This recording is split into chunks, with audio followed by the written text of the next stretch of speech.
Alam mo ba, there was a time when I was paid 50 pesos to write a 250 word essay. Yes, as in 50 pesos lang. Imagine mo yun, 50 pesos. Grabe, no?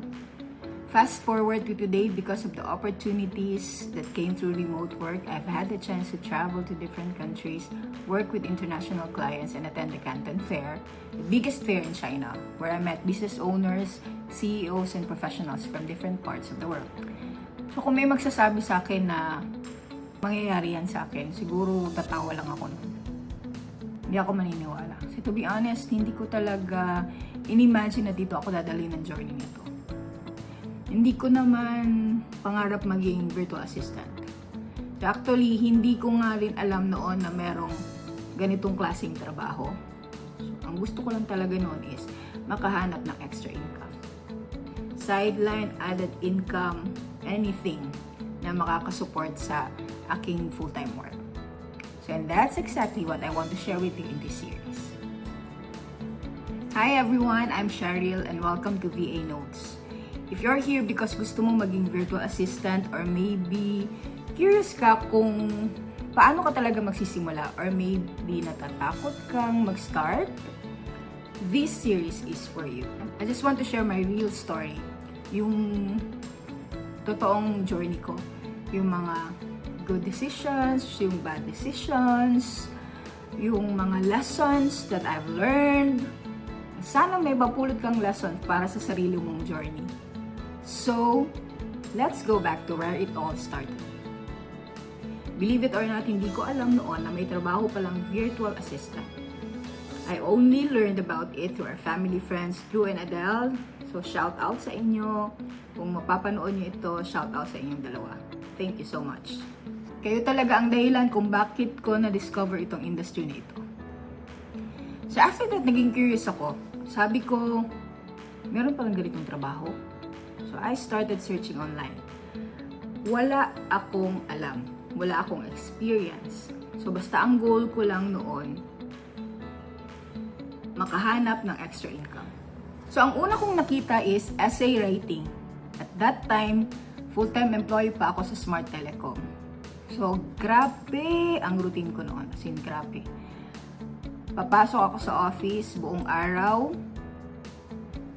Tapos, uuwi.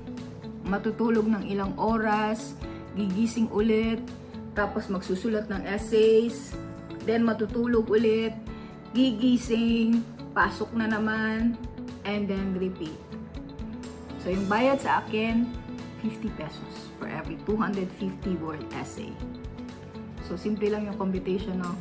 The more essays I finished, the more money I earned. So ganun yung takbo niya. So, hindi siya easy money, which is okay. Kasi, hindi naman maganda yung mga easy money. Pero, iyon ang first online income ko. So, habang nagsusulat ako ng essays, hindi ako tumigil maghanap online. Kasi feeling ko, may mas magandang mga opportunities pa. Meron pa. Malakas lang yung pakiramdam ko na meron pang mas maganda. So, nagkataon may naghahanap ng full-time writer online. So, mas maganda yung offer. So, yon, I accepted it.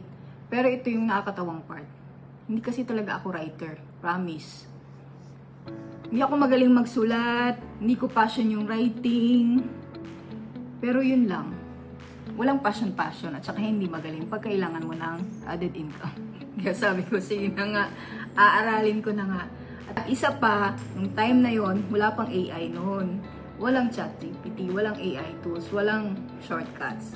So, ikaw lang, laptop mo, so best friend ko nun si Google para sa research, then yung utak mo, as in, talagang pipigain yung utak mo para makagawa ka ng content.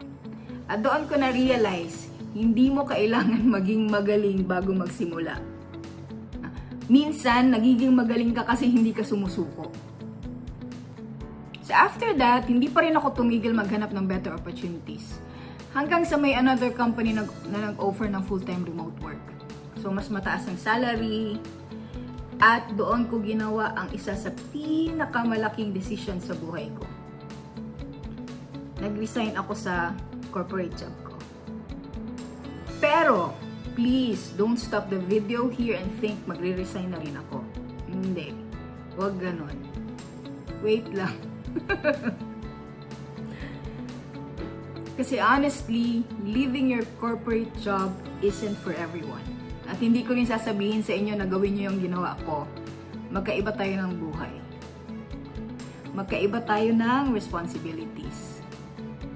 For me, the biggest reason wasn't even the salary. It was my daughter. So pag uwi ko galing office, tulog na siya. Pag alis ko kinabukasan, tulog pa rin siya. Imagine, isang bahay lang kayo, pero halos hindi kayo nagkikita. Oh, well, sad. That really broke my heart. So before I resigned, I prayed. I planned. I looked at our finances. I asked God for wisdom. Kaya kung nasa corporate ka ngayon, please, don't resign because of my story. Pray first. Prepare first. Then decide what's best for you and your families. Looking back, hindi ko talaga iniisip na mag-start ako sa 50 pesos. So, pero yun pala yung first step. Every opportunity after that opened another door. So, if you're watching this and feeling mo hindi ka pa ready, normal lang yan. Hindi rin ako ready nun. Ang importante, you start, you learn, you improve, and you trust God through the process. Thank you so much for watching episode 1 of VA Notes. Kung may questions kayo about becoming a virtual assistant, freelancing clients, interviews, rates, or anything about this journey, comment them below. Baka ang question mo yung magiging topic natin sa next episode. I'll see you in episode 2. God bless!